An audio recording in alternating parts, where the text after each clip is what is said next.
ఇప్పుడంటే సోషల్ మీడియాలో ఇవి అవి వచ్చేసి బాగా ఇంప్రూవ్ అయిపోయింది కానీ పూర్వకాలంలో అలా లేదు కదా. నిన్నటి వీడియోకి ఈ వీడియో అనేది కంటిన్యూస్ అయితే ఉంటుంది.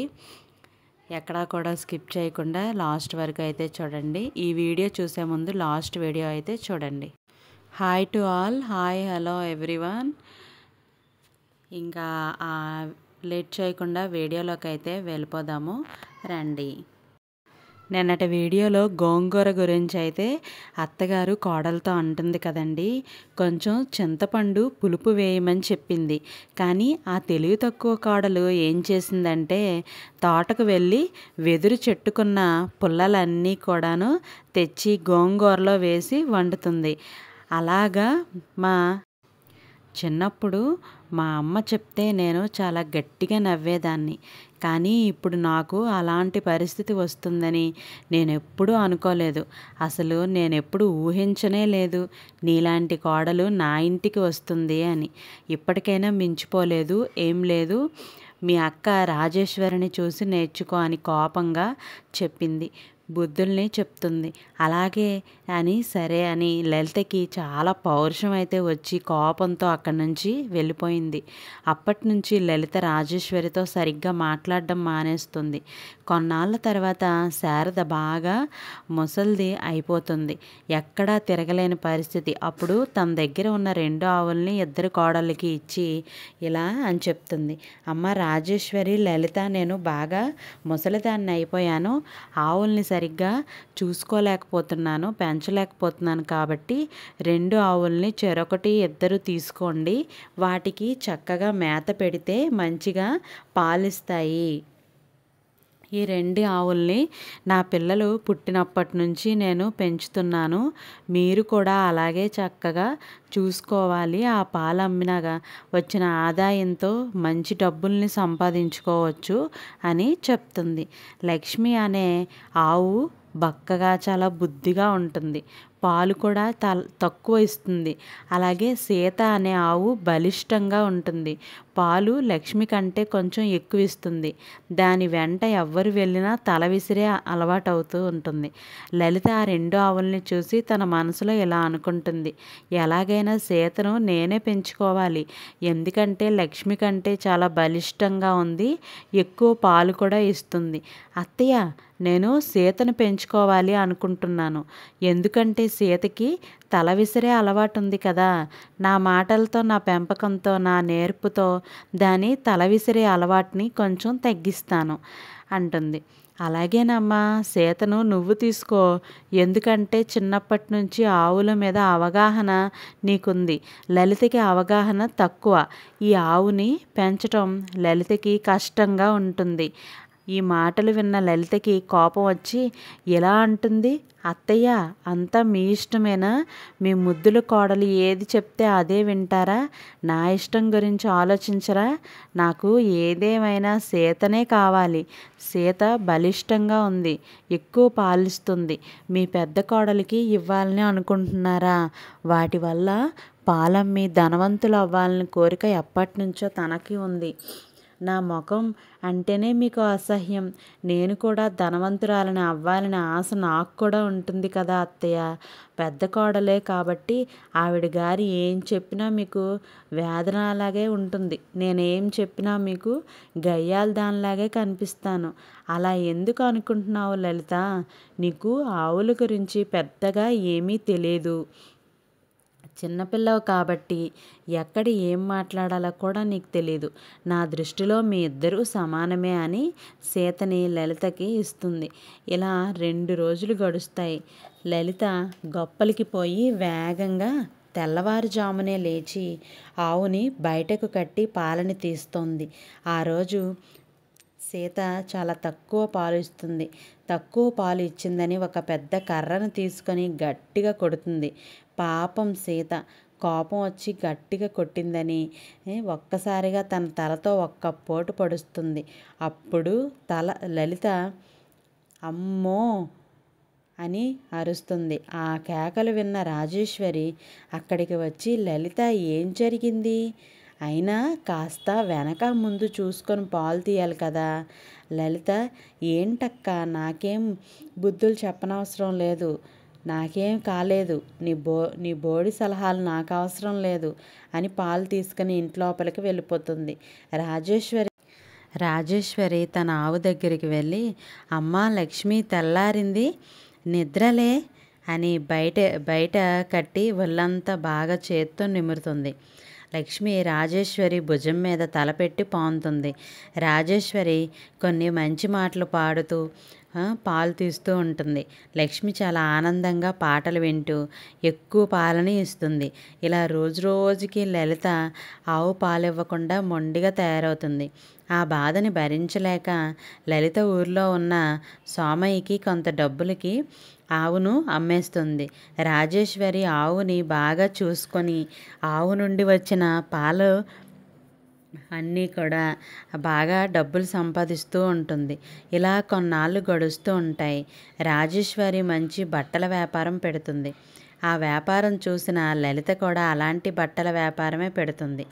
రాజేశ్వరి లలిత దగ్గరికి వెళ్ళి ఇలా అంటుంది, లలిత, నువ్వు కూడా బట్టల వ్యాపారం పెట్టావని అందరూ అనుకుంటున్నారు. మనమిద్దరం ఒకే షాప్ పెట్టుకుందాం.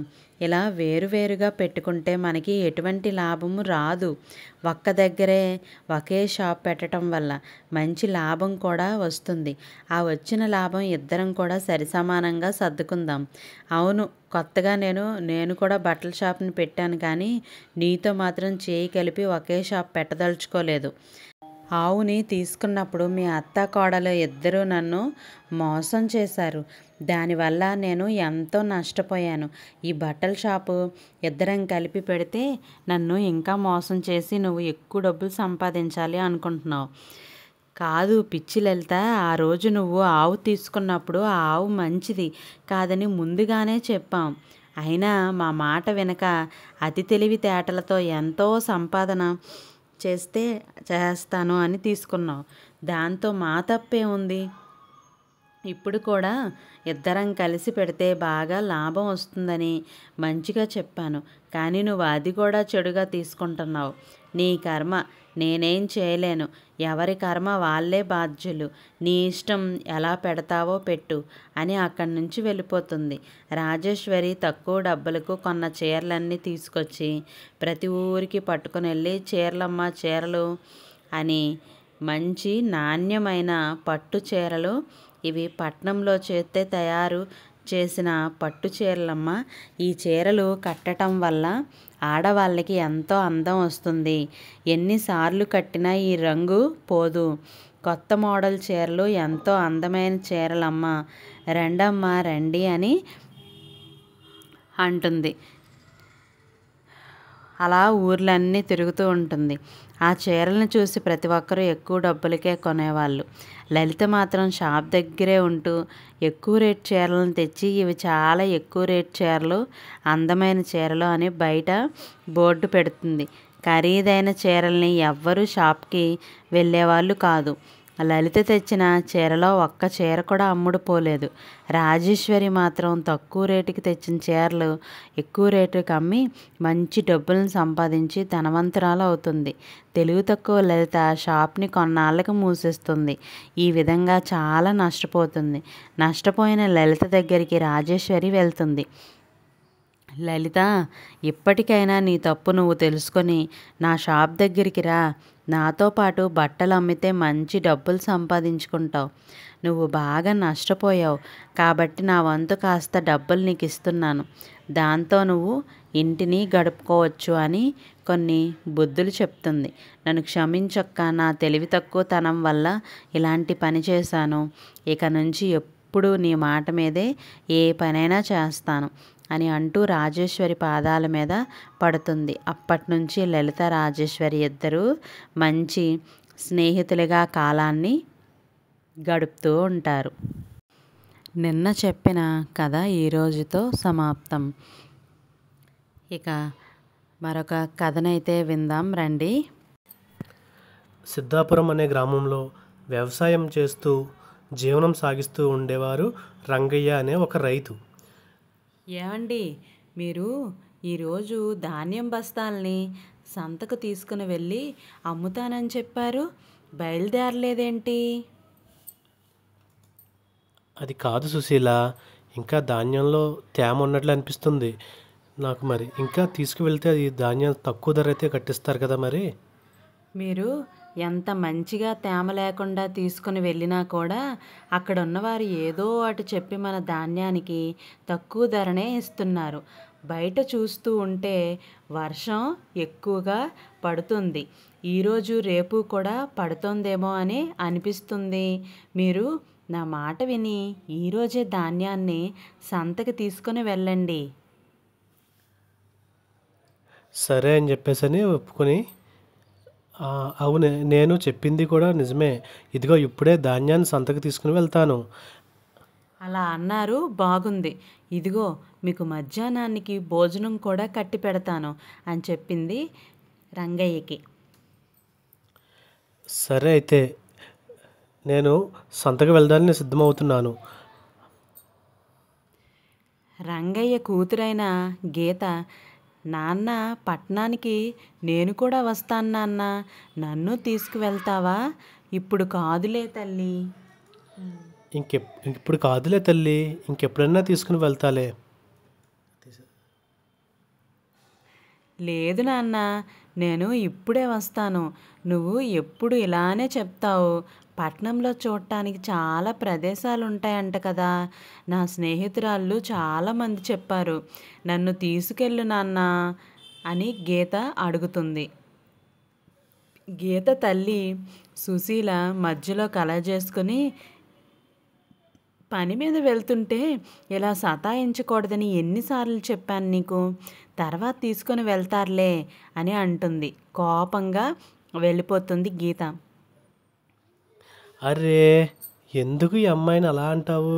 తను సరదా పడే కదా, దానిలో తప్పేముంది చెప్పమ్మా. గీత, నేను ఇప్పుడు పట్టణానికి ఇదిగో ఈ ధాన్యం అమ్మడానికి అయితే నేను వెళ్తున్నాను. వచ్చేసరికి రాత్రి అయితే అయిపోతుంది. మరి ఒకవేళ రాత్రికి అయితే అవుతుంది, లేదంటే రేపైనా అవుతుంది. కాబట్టి వచ్చేటప్పుడు నీకు పట్నం నుంచి మంచి బట్టలు అయితే నేను తీసుకొస్తానమ్మా. రంగయ్య గీతని ఓదారుస్తున్నాడు. గీత, నాన్న నాకు గులాబీ రంగు అంటే ఇష్టం కదా, గులాబీ రంగు బట్టలు తీసుకొని రా నాన్న. అలాగే తల్లి. అలా రంగయ్య ఎడ్ల బండి మీద ధాన్యం బస్తాలు పెట్టుకొని పట్నంలో ఉన్న సంతకి వెళ్తున్నాడు. దారిలో టీ తాగుదామని ఒక దగ్గర ఆగాడు రంగయ్య.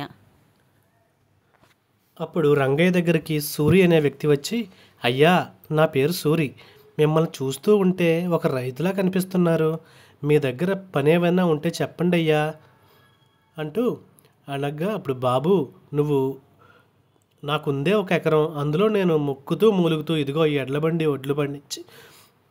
ఒడ్లు పండించి పట్టణంలో ఉన్న సంతకైతే తీసుకువెళ్తున్నాను. నా దగ్గర పని వాళ్ళని పెట్టుకునేంత స్థాయి అయితే లేదు. నిన్ను చూస్తూ ఉంటే బాధగా ఉంది. ఇదిగో ఈ 10 రూపాయలు తీసుకో అంటూ రంగయ్య అతనికి ఆ 10 రూపాయలు ఇవ్వచూపగా, అది చూసి సూరి, అయ్యా, నేను అడుక్కునేవాడిని కాదు, నేను ఊరికే డబ్బులే తీసుకునేవాడిని కాదు, పని చేయకుండా నేను ఎవ్వరి దగ్గర 1 రూపాయి కూడా తీసుకోను అని చెప్పాడు. ఆ మాటలకి రంగయ్యకి సూరి మీద ఒక మంచి అభిప్రాయం అయితే ఏర్పడింది. సరే, అలాగే ఇదిగో నా ధాన్యం సంతలో దించితే నీకు డబ్బులు అయితే ఇస్తాను, సరేనా? అలాగే అయితే సరే, ఇస్తానండి అంటూ సూరి రంగయ్యతో పాటుగా సంతకైతే వెళ్ళి బస్తాలు దించడంలో రంగయ్యకి సహాయం చేస్తాడు. అప్పుడు ధాన్యం కొనే అతను వారి వద్దకు వచ్చి ధాన్యాన్ని చూసి, కావాలని ధాన్యం బాగున్నా సరే, ఇదేంటయ్యా ధాన్యం ఎలా ఉన్నాయి, ఇలా అయితే ధాన్యం ఎక్కువ ధర అయితే పలకదు మరి. అయ్యా, అలా అనకండి అయ్యా, మీరు ఎంతో కొంత చూసి ఇవ్వండి అయ్యా అని బతిమాలుతూ ఉంటాడు. కానీ అతను అవేమీ పట్టించుకోకుండా, ఇదిగో చూడు, నేను చెప్పిన ధరకి ఇస్తే ఇవ్వు, లేదు అంటే లేదు అని చెప్పి వెళ్ళిపోయాడు. అది చూసి సూరి, అయ్యా, ఎందుకయ్యా ఇంత కష్టపడి పండించిన మీరు ఒకరి దగ్గర అడుక్కోవడం ఏంటి, మీరు ఇక్కడే ఉండండి అని చెప్పి సూరి ధాన్యం కొనుగోలు చేసే వాళ్ళ పక్కకు వెళ్ళి కావాలని వాళ్ళకి వినపడేలా అక్కడున్న ఇంకో రైతుతో ఇలా అంటాడు, ఇదిగో బాబాయ్, అసలు ఇక్కడ ఆ రంగయ్య అనే రైతు ధాన్యం ఎంత బాగుందో తెలుసా, పైగా అతని పంటకి ఎలాంటి మందులు కూడా కొట్టకుండా పెంచాడంట. నేను వేరే ఒక వ్యాపారికి రంగయ్య ధాన్యం గురించి చెప్పాను. అతడు ఎంత డబ్బిచ్చైనా సరే ఆ ధాన్యం కొనుక్కుని తీసుకువెళ్తానని వస్తున్నాడు మరి అంటూ మాట్లాడుతూ ఉన్నాడు. ఆ మాటలు విన్న ధాన్యం కొనుగోలుదారుడు, అంత మంచి ధాన్యాన్ని నేనే కొనాలి, ఎవ్వరి చేతికి వెళ్ళనివ్వకూడదు అని అనుకుని, ఏమయ్యా, ఎక్కడయ్యా ఆ రైతు? ఆ వ్యాపారి ఇచ్చే డబ్బులేవో నేనే ఇస్తాను. ఇక్కడుంది ఆ ధాన్యం. అవునా, అయితే పదండి చూపిస్తాను అంటూ సూరి అతన్ని రంగయ్య దగ్గరికి అయితే తీసుకుని వెళ్తాడు. అతను రంగయ్యని అడిగిన డబ్బులు చెల్లించి ఆ ధాన్యం అయితే కొనుగోలు చేస్తాడు.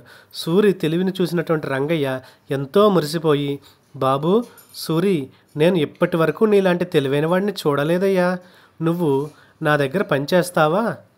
మీరు పని చేయించుకోవడానికి డబ్బులు ఇస్తానంటేనే వస్తాను, ఊరికే అయితే నేను రాను అని చెప్పాడు. సూరి ఆ మాటలకి రంగయ్య నవ్వి, సరే సరే అని చెప్పి సూరిని వెంటబెట్టుకుని తన కూతురికి గులాబీ రంగు దుస్తులు కొని ఇంటికి వెళ్ళాడు రంగయ్యతో. అప్పుడు రంగయ్యతో పాటు వచ్చినటువంటి సూరిని చూసినటువంటి ఇతనెవరండి అని అడగ్గా రంగయ్య జరిగిన విషయం అంతా పోసగుచ్చినట్లు వివరించి చెప్పాడు. ఏంటండి మీరు చేసిన పని? ఇంట్లో ఎదిగే కూతుర్ని పెట్టుకుని ఎవరినో ఇంటికి తీసుకొస్తారా? ఆ అబ్బాయి చాలా మంచివాడే. ఆ, మీ కళ్ళకి అందరూ అలానే కనిపిస్తారులే. సరేలేవే, ముందు భోజనం సిద్ధం చెయ్యి అని చెప్పి సూరి దగ్గరికి వచ్చి, రా సూరి, భోజనం చేద్దాం అని పిలిచాడు రంగయ్య. అప్పుడు సూరి, అదిగో మళ్ళీ నాపై దయ చూపిస్తున్నారు. మీకు చెప్పాను కదా, పని చేయిందే నేను మీ దగ్గర ఏమీ తీసుకోనని. అబ్బా, నువ్వు ఒక్కడివే సరే, ఇదిగో ఇక్కడ ఇది కనిపిస్తుందా పెద్ద తొట్టి, దాని నిండా ఆ బావిలో ఉన్న నీరుని తోడి నింపేశాయి. ఇలా చెప్పారు, బాగుంది అని చెప్పి వెళ్ళి అక్కడ పడేసి ఉన్నటువంటి ఒక పెద్ద డ్రమ్ము తీసుకుని దాన్ని పెద్ద తాడుతో ఒకటి కట్టి ఆ తాడుకి ఇంకో చివర ఒక ఎద్దుని కట్టి ఆ డ్రమ్ము బావిలో వేసి ఎద్దుతో పైకి లాగించాడు. అలా అతను తన తెలివితో 5 నిమిషాల్లో తొట్టెని మొత్తం నింపేశాడు. సూరి తెలివి చూసినటువంటి రంగయ్య ఆశ్చర్యపోయాడు. ఆ మరుసటి రోజు నుంచి సూరి రంగయ్య దగ్గరికి వెళ్ళి, అయ్యా, మన పొలం దగ్గరికి వెళ్దామా? వెళ్దాం పద రంగయ్య అంటూ రంగయ్య అయితే సూరిని తీసుకుని తన ఎకరం పొలం దగ్గరికి వెళ్తాడు. ఇదిగో ఇదే నా ఎకరం భూమి సూరి, ఇందులోనే నేను వ్యవసాయం చేసేది. చాలా బాగుందయ్యా, ఈసారి ఏ పంట వేద్దాం అనుకుంటున్నారు? ఏ పంట వేయడం ఏంటి సూరి, మళ్ళీ వరి పంటనే కదా వేస్తాం. అదేంటయ్యా, మళ్ళీ వరి పంట వేస్తారా? ఇలా అయితే మీరు ఇలా ఒక్క ఎకరంతో జీవితాంతం బతకాలి అంటే ఎలాగా అంటే అప్పుడు రంగయ్య ఆశ్చర్యంగా, మరి ఈ ఎకరంలో ఏం పండించగలం చెప్పు అని అడిగాడు. అప్పుడు సూరి ఇలా చెప్పడం మొదలుపెట్టాడు. అయ్యా, వరి పంట వేస్తే ఏ 4 నెలలకో పంట వస్తుంది. అప్పుడు ధర ఎలాగో ఉంటుందో ఎవ్వరికి కూడా తెలియదు. అదే మనం ఈ ఎకరా భూమిలో కూరగాయలు పండిస్తే ఎక్కువ లాభం రాబట్టవచ్చు. అదేలాగే సూరి, అయ్యా ఒకటి ఆలోచించండి, ప్రతిరోజు ఇంట్లో మనం వంటలు చేసుకుంటాం కదా, అంటే ప్రతిరోజు కూరగాయలు అయితే కావాలి కదా, మరి దాని వలన మనకి నెల నెల డబ్బులు వస్తాయి కదా, మరి మీరేం ఆలోచించకండి, నేను చూసుకుంటాను అంతా అని అంటాడు సూరి. అప్పుడు రంగయ్య, సూరి, నీ మీద నాకు నమ్మకం అయితే ఉంది, నువ్వు చెప్పినట్లుగానే ఈసారి కూరగాయలు పండిద్దాం మరి అని చెప్పి అంటాడు. అలా అన్నట్టుగానే సూరి ఆ ఎకరం పొలాన్ని 5 భాగాలుగా చేసి ఒక్కొక్క భాగంలో ఒక్కొక్క రకమైన కూరగాయలని పెంచడానికి మొదలుపెట్టాడు. ఒక నెల రోజుల్లో ఆ కూరగాయలు అన్నీ బాగా విరగకాశాయి. అది చూసి ఆహాహా, భలే పండించావు సూరి, ఇక మనం ఈ కూరగాయలు కోసి సంతకు వెళ్ళి అమ్మేద్దాం. అబ్బా అయ్యగారు, మళ్ళీ మీరు తప్పు చేస్తున్నారండి. మనం సంతకి వెళ్ళేవాళ్ళు ఏదో ఒక ధరకు కొంటారు, అందులో మనకి లాభం ఏముంటుంది చెప్పండి. అయితే మనం ఏం చేద్దాం అంటావు? అయ్యా, మీరు ఒక్కసారి ఆలోచించండి, మనం ఈ కూరగాయలు సంతలో తీసుకెళ్తే ఒకే ధరకి అమ్మగలం. అదే ఇంకో ధరకి మనం మళ్ళీ మనలాంటి వాళ్ళకే ఎక్కువ ధర అయితే అమ్ముతారు కదా, మరి అందుకనే మనం వీటిని సంతలో కాకుండా నేరుగా ఒక కొట్టు పెట్టి అమ్మేద్దామండి అని చెప్పాడు సూరి. ఆ ఆలోచన రంగయ్యకి నచ్చి ఒప్పుకుంటాడు. అలా సూరి ఆ ఎకరం భూమిలో పండినటువంటి కూరగాయలన్నీ కొట్టులో అమ్మడం మొదలు పెడతాడు. దాంతో ఎక్కువ లాభాలు రావడం మొదలయ్యాయి. త్వరలోనే రంగయ్య ఇంకొక ఎకరం భూమిని కొనుగోలు చేశాడు. సు సుశీల, నువ్వు ఏమి అనుకోను అంటే నీకోటి చెప్పనా? చెప్పండి. మన సూరి చాలా తెలివైనవాడు, కష్టపడే స్వభావం ఉన్నవాడు, అన్నింటికన్నా మంచివాడు. మన అమ్మాయికి ఇంతకన్నా మంచి భర్తను నేను తీసుకురాలేనని అనిపిస్తుంది. మన అమ్మాయిని సూరికిచ్చి పెళ్లి చేద్దామని అడుగుతున్నారా? సుశీల్, నా మనసులో కూడా ఉంది ఇదేనండి, మీరు చెప్పారు. అలా రంగయ్య సూరి తన కూతుర్నైతే ఇచ్చి పెళ్లి చేసి ఇంట అల్లుడిని చేసుకున్నాడు. దానయ్య, ఇదిగో ఈ పాలను తీసుకుని వెళ్ళి ఆ ఊరి చివరన ఉన్నటువంటి కొట్లో ఇవ్వు.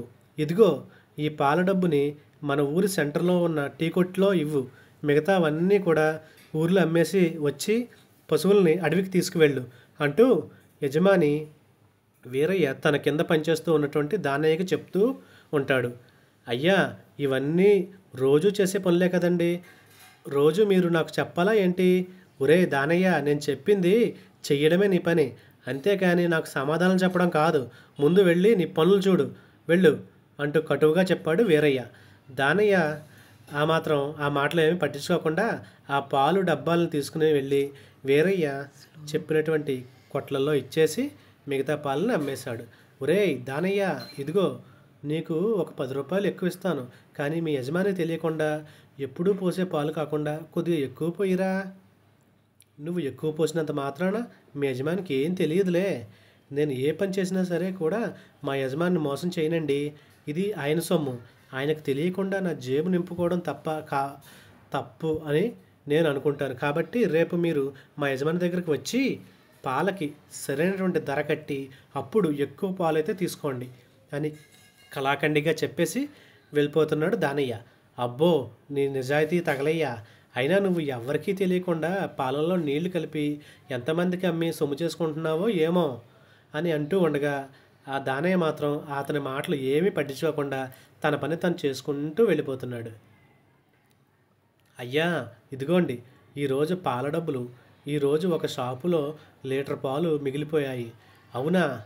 అలా ఎలా మిగిలిపోయాయి? దానయ్య, అసలు నీకు ఇచ్చిన ఒక పని కూడా నువ్వు సరిగ్గా చెయ్యవు కదా. ఈ పావు లీటర్ పాలకి డబ్బులకి నీ జీతంలో కోసేస్తున్నాను చూడు. అయ్యా, ఇందులో నా తప్పేముందయ్యా, నేనేం చేశాను? అయినా మిగిలిన పాలని మీ వద్దకేనే తెచ్చిచ్చాను. ఏరా, నాకే ఎదురు చెప్తావా? నువ్వు ఆ పావు లీటర్ పాలు అమ్మకపోవడం వల్ల నాకు ఆ డబ్బులు నష్టమే కదా, అందుకే నీ జీతంలో కోసేస్తున్నాను అంటూ చాలా కోపంగా చెప్పాడు వీరయ్య. దీంతో దానయ్య, అలాగే అయ్యా, మీరు నా జీతంలో కోసేయండి, అయితే ఆ పాలను నేను ఇంటికి తీసుకుని వెళ్తాను. అవునా? అలా అయితే ఆ పాల డబ్బులు ఇచ్చేసి తీసుకుని వెళ్ళు. అదేంటయ్యా, ఆ పాల డబ్బులు నా జీతంలో ఎలాగో కోసేస్తున్నారు కదా, మళ్ళీ డబ్బు ఎందుకు కట్టాలి? నీ జీతంలో డబ్బులు కోసేది ఇంకొకసారి పని ఒళ్ళు దగ్గర పెట్టుకుని చేస్తావాలని, అలాగే నీకు నష్టం వచ్చింది కాబట్టి. కానీ నేనెందుకు డబ్బులు అడుగుతాను? అంటే నువ్వు నా దగ్గర పాలు కొంటున్నావు కాబట్టి అని చెప్పగానే వీరయ్య పిసినారితనం గురించి ముందే తెలిసినటువంటి దానయ్య ఏమీ అనలేక ఆ పాలకు డబ్బులు చెల్లించి పశువులనైతే అడవికి తీసుకుని వెళ్ళిపోయాడు.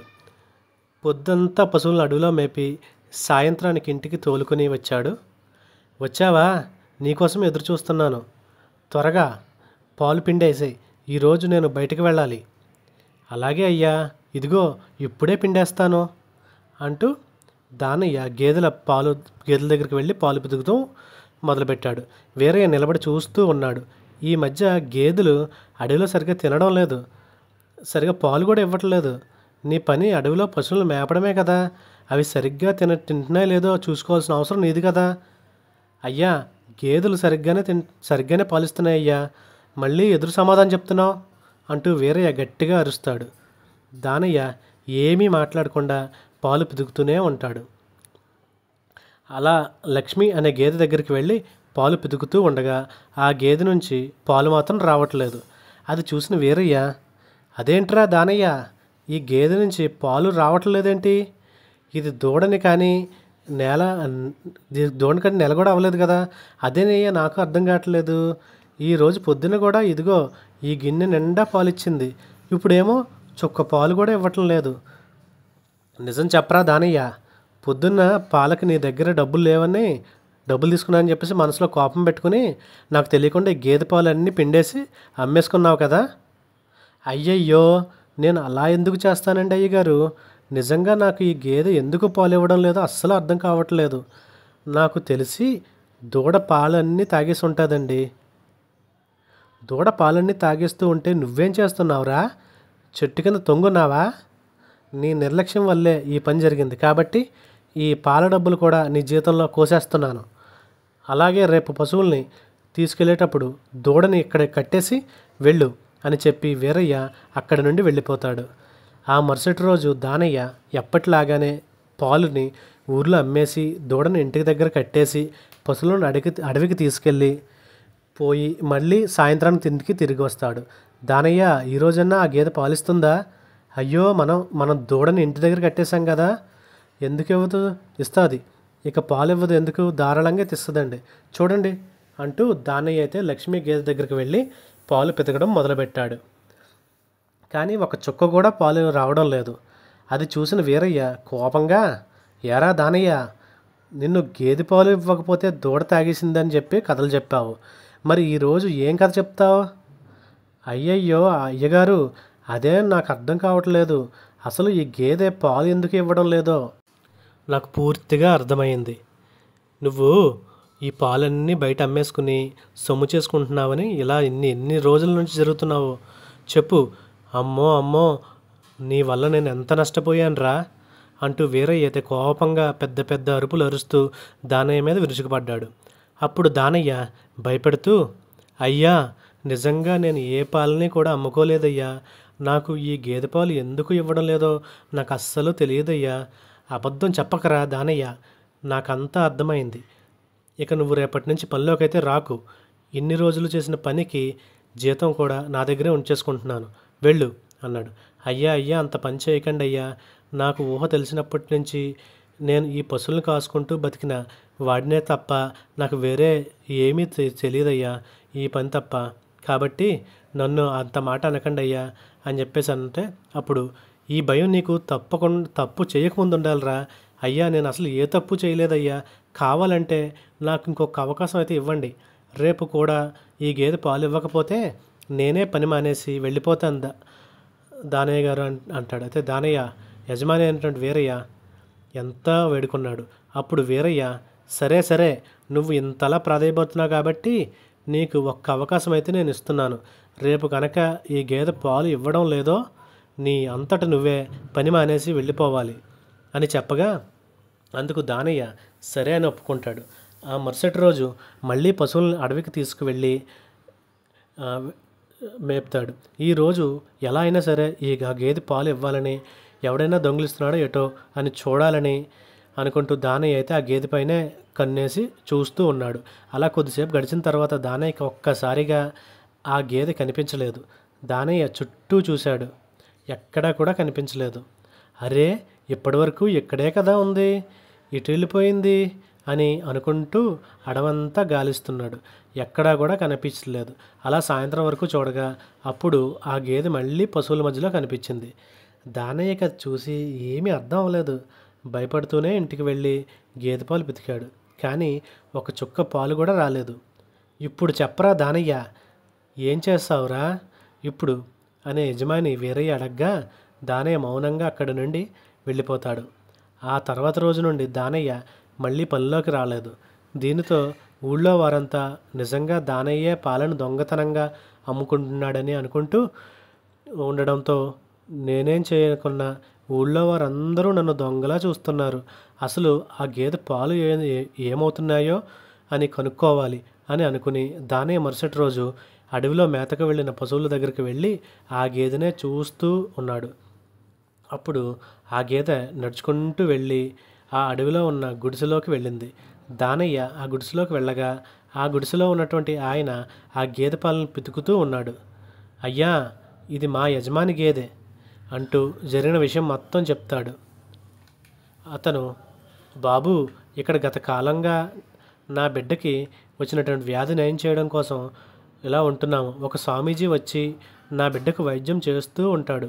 ఆ స్వామీజీ రోజు అమ్మాయికి స్వచ్ఛమైన పాలని మాత్రమే తాగించాలి అని చెప్పాడు. అప్పుడు ఏ దేవుడు పంపించాడో తెలియదు, కానీ ఇదిగో ఈ గేదె రోజు వచ్చి ఇలా మాకు పాలిచ్చి వెళ్తుంది. నేను ఇలా ధనవంతుణ్ణి, కానీ నా బిడ్డ కోసం అన్నీ వదులుకొని ఇక్కడికి వచ్చాను. ఇదిగో బాబు, నీ పాలకు డబ్బులయ్యే ఖర్చు అంతా నేను ఇచ్చుకుంటాను అని చెప్పేసి అంటాడు. నా బిడ్డ ప్రాణాలు నిలబెట్టారు, మీకు ఎంత ఇచ్చినా సరే తక్కువే అని చెప్తాడు. అయితే అయ్యో, నాకు పాలకు సరిగ్గా డబ్బులే వద్దండి, వాటిలో మళ్ళీ నేను నా పనికి పొందగలను అని చెప్పి పాల డబ్బులను తీసుకువెళ్ళి వేరేకైతే ఇచ్చి మళ్ళీ పనిలో చేరతాడు. అరే, ఇతనికి నేను డబ్బులు ఎక్కువ ఇచ్చినా సరే తీసుకోలేదండి. ఇన్ని రోజులు డబ్బుల కోసం ఆశపడే వారిని చూశాను, కానీ ఇలాంటి వ్యక్తిని నేను ఎప్పుడూ చూడలేదు. ఇతను నాకు కానీ అల్లుడైతే నా బిడ్డని బాగా చూసుకుంటాడు అని అనుకుని వెంటనే దానయ్యకి తన కూతురునిచ్చి పెళ్లి చేశాడు. తన నిజాయితీ వలన దానయ్య ఒక పెద్దింటి అల్లుడిగా వెళ్ళాడు. ఇలాంటి మరికొన్ని వీడియోలు మీరు చూడాలంటే మా ఛానల్ అయితే సబ్స్క్రైబ్ అయితే చేసుకోండి. Don't forget to subscribe.